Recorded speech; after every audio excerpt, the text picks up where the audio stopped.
Hi! Hello! Day 1 video అనేది చాలా ఎక్కువ మంది చూసారు. సో, అదే విధంగా చాలామంది కమెంట్ చేశారు. డే 2 వీడియో చాలా తొందరగా పెట్టండని. నేను ఇంకా లేట్‌గా పెట్టేవాడిని. బట్ మీ కమెంట్స్ చూసి నేను చాలా తొందరగా వీడియో చేయటం అనేది జరుగుతుంది. సో, మన 12 డేస్ కోర్స్‌లో ఈరోజు సెకండ్ డే, డే 2 అనేది చూద్దాం. ఈరోజు మనం తెలుసుకోబోతుంది ప్రెజెంట్ కంటిన్యూయస్ టెన్స్. అంటే ప్రెజెంట్ కంటిన్యూయస్ టెన్స్ అంటే ప్రస్తుతం మనం చేస్తూ అంటే జరుగుతూ ఉన్న పనులని మనం ప్రెజెంట్ కంటిన్యూయస్ టెన్స్‌లో మనం చెప్తాం. నేర్చుకుంటున్నాను, చూస్తున్నాను, వెళుతున్నాను, ఆడుతున్నాను అంటే ఏదైతే ప్రస్తుతం మనం చేస్తూ ఉన్నామో దానిని మనం ప్రెజెంట్ కంటిన్యూయస్ టెన్స్‌లో చెప్తాం. సింపుల్ ప్రెజెంట్ టెన్స్ అంటే డే 1లో తెలుసుకున్నాం. ఒకవేళ మీరు చూడకపోతే ఒకసారి మళ్ళీ ఆ వీడియో చూడండి. సింపుల్ ప్రెజెంట్ టెన్స్ అంటే మనం ప్రతిరోజు చేసే పనులు. బట్ ప్రెజెంట్ కంటిన్యూయస్ అంటే మనం చేస్తూ ఉన్న పనులు. అంటే ఇప్పుడు జరుగుతూ ఉన్న పనులను మనం ప్రెజెంట్ కంటిన్యూయస్ టెన్స్‌లో చెప్తాం. సో, మనకు ముందుగా వీడియో నచ్చితే డెఫినిట్‌గా లైక్ చేయండి అండ్ షేర్ చేయండి. మన ఇన్‌స్టాగ్రామ్ రీల్స్ అనే ఫ్రెండ్స్‌కి షేర్ చేయడం వల్ల వాళ్ళకేమీ రాదు. ఈ వీడియో అనేది షేర్ చేయడం వల్ల మీరు కొంత నాలెడ్జ్ అనేది షేర్ చేసుకోగలుగుతారు. సో, అదే విధంగా మీకు కమెంట్ చేయండి. డే 3 వీడియో తొందరగా కావాలనుకుంటే మీ యొక్క కమెంట్స్‌ని బట్టి నేను చాలా తొందరగా వీడియో అనేది చేయటం జరుగుతుంది. లాస్ట్ వీడియోలో మనం టెన్సెస్ అనేవి 12 రకాలుగా ఉంటాయని చెప్పాం. సో, ఈరోజు మనం ప్రెజెంట్ కంటిన్యూయస్ టెన్స్ కోసం తెలుసుకుందాం. దీని యొక్క ఫార్ములా ఎలా ఉంటుందంటే subject plus am, is, are plus V one plus ing form plus object. మీరు ఇది చూసి ఏమి కన్‌ఫ్యూజ్ అవ్వాల్సిన పని లేదు. నేను చాలా సింపుల్‌గా దీన్ని ఎక్స్‌ప్లెయిన్ చేస్తాను.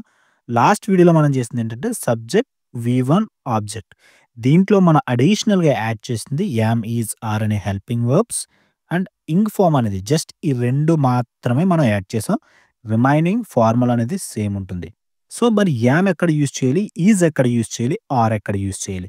సో, ఐకి మాత్రమే మనం యామ్ అనేది యూజ్ చేస్తాం. గుర్తుపెట్టుకోండి. నేను, నాకు మాత్రమే యామ్ అనేది యూజ్ చేస్తాం. హీ, షీ, ఇట్‌కి ఈజ్ అనేది వాడతాం. అంటే అతను, ఆమె, ఇది వీటికి మాత్రం మనం ఈజ్ అనేది వాడతాం. వి, యూ, దే వీటికి ఆర్ అనేది ఉపయోగిస్తాం. సో, ఈ 3 ఒకసారి గుర్తుపెట్టుకోండి సరిపోతుంది. మీరు సెంటెన్స్ అనేది ఈజీగా ఫార్మ్ చేయొచ్చు. సో, ఇక్కడ చూడండి సబ్జెక్ట్. సబ్జెక్ట్ అంటే ఎవరు? పని చేసే అతను. నేను. ఐ. అక్కడ ఐకి ఏం యూజ్ చేయాలని చెప్పాను మీకు? యామ్. I am. టీచ్ అంటే వర్బ్ అది. దానికి మనం ఇంగ్ ఫార్మ్ అనేది యాడ్ చేసాం. ఐఎన్‌జీ ఇంగ్. ఎప్పుడైనా ఒకటి గుర్తుపెట్టుకోండి. ఇంగ్ ఫార్మ్ అంటే మనం కంటిన్యూయస్ టెన్స్ అని. అంటే జరుగుతూ ఉందని. పాస్ట్‌లో కూడా మనం ఇంగ్ ఫార్మ్ యూజ్ చేస్తాం. అంటే గతంలో జరుగుతున్న పనులు. ఫ్యూచర్‌లో జరుగుతూ ఉన్న పనులను కూడా మనం ఇంగ్ ఫార్మ్ అనేది యూజ్ చేస్తాం. సో, ప్లస్ ఇంగ్లీష్ అనేది మాత్రం లాస్ట్‌లో ఆబ్జెక్ట్ అవుతుంది. So, I am teaching English. అంటే నేను ఇంగ్లీష్ నేర్పిస్తూ ఉన్నాను.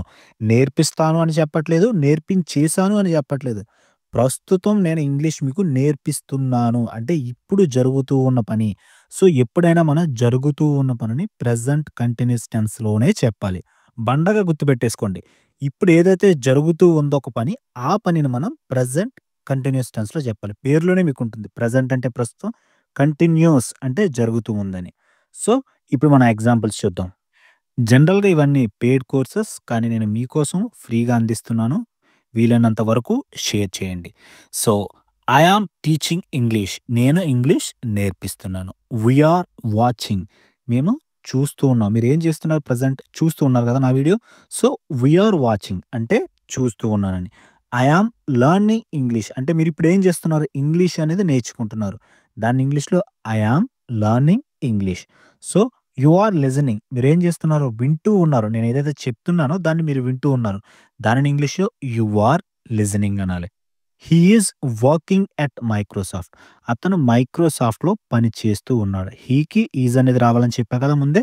సో, అలాగే ఐ యామ్ కుకింగ్ డిన్నర్. నేను రాత్రి భోజనం తయారు చేస్తున్నాను. So, I yam reading a newspaper. నేను పత్రిక చదువుతూ ఉన్నాను. ఎప్పుడైతే మనం డైలీ చేసే యాక్టివిటీస్ ద్వారా ఇంగ్లీష్ నేర్చుకుంటామో అది మనకి బాగా గుర్తుంటుంది. So, I am writing an essay. నేను ఒక వ్యాసం రాస్తూ ఉన్నాను. I am cleaning my room. నేను నా గదిని శుభ్రపరుస్తున్నాను. I am singing a song. నేను పాట పాడుతున్నాను. I am watering the plants. నేను మొక్కలకు నీళ్లు పోస్తున్నాను. I am playing cricket. నేను క్రికెట్ ఆడుతున్నాను.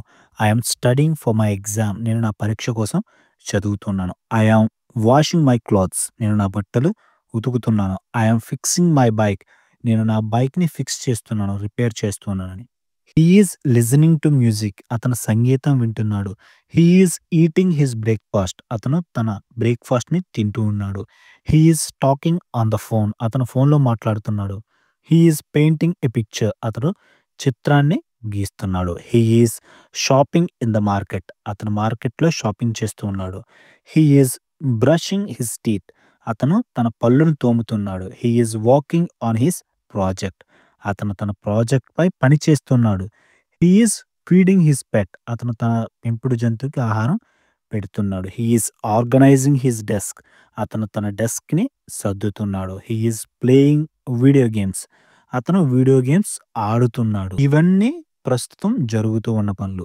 She is writing a letter. ఆమె ఒక లెటర్ అనేది రాస్తుంది. She is driving a car. ఆమె కార్ నడుపుతుంది. She is ironing her clothes. ఆమె తన బట్టలను ఇస్త్రీ చేస్తుంది. She is knitting the she is knitting the scarf. ఆమె స్కార్ఫ్‌ని నేస్తుందని జెప్పేసి. So, she is weeping the floor. ఆమె నేలని ఊడుస్తుంది. She is reading a novel. ఆమె ఒక నవల్ చదువుతుంది. She is exercising at the gym. ఆమె వ్యాయామశాలలో వ్యాయామం చేస్తుంది. She is watching a movie. ఆమె సినిమా చూస్తుంది. She is preparing a meal. ఆమె భోజనం తయారు చేస్తుంది. She is helping her child. ఆమె తన పిల్లలకు సహాయం చేస్తుంది. సో, ప్రెజెంట్ కంటిన్యూయస్ టెన్స్‌లో మీకొక చిన్న రూల్ అనేది చెప్తాను. సో, ఇక్కడ చూడండి love, like, feel, hate, belong, believe, trust, see, hear, taste, smell. ఈ వర్బ్స్ ఏవైతే ఉన్నాయో వీటిని స్టాటివ్ వర్బ్స్ అని జెప్పేసి అంటారు. వీటిని ప్రెజెంట్ కంటిన్యూయస్ టెన్స్‌లో మనం ఎప్పుడు వాడకూడదు. ఫర్ ఎగ్జాంపుల్ ఎప్పుడైనా మీరు అబ్జర్వ్ చేస్తుంటే ఎవరినైనా మనం లైక్ చేస్తే ఐ లైక్ యూ అంటారు. కానీ ఐ యామ్ లైకింగ్ యూ అని అనరు. సో, అలాగా ఐ లవ్ యూ అంటారు గానీ, ఐ యామ్ లవ్వింగ్ యూ అని జెప్పేసి ఎప్పుడు మనం ఉపయోగించం. ఎప్పుడైనా మీరు ఆలోచించారా ఎందుకని జెప్పేసి? దానికి రీజన్ ఇదే. ప్రెజెంట్ కంటిన్యూయస్ టెన్స్‌లో వీటిని ఉపయోగించకూడదు. I am loving you, I am liking you, I am hating you ఈ విధంగా మనం వీటిని ఉపయోగించకూడదు. వాటికి బదులుగా I love you, I hate you, I trust you, I here you. So, ఈ విధంగా మనం వీటిని సింపుల్ పాస్ట్‌లో మాత్రమే చెప్పాలి. సో, ఇది గ్రామర్ యొక్క రూల్.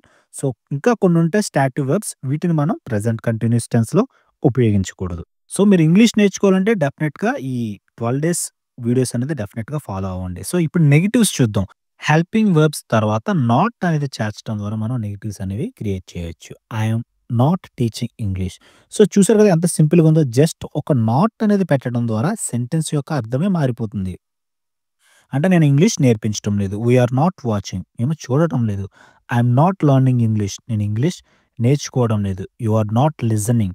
మీరు వినటం లేదు. He is not working at Microsoft. అతను మైక్రోసాఫ్ట్‌లో పని చేయటం లేదు. So, I am not cooking dinner. నేను రాత్రి భోజనం వండటం లేదు. I am not reading a newspaper. నేను పత్రిక చదవటం లేదు. I am not writing an essay. నేను ఒక ఎస్సై అనేది రాయటం లేదు. I am not cleaning my room.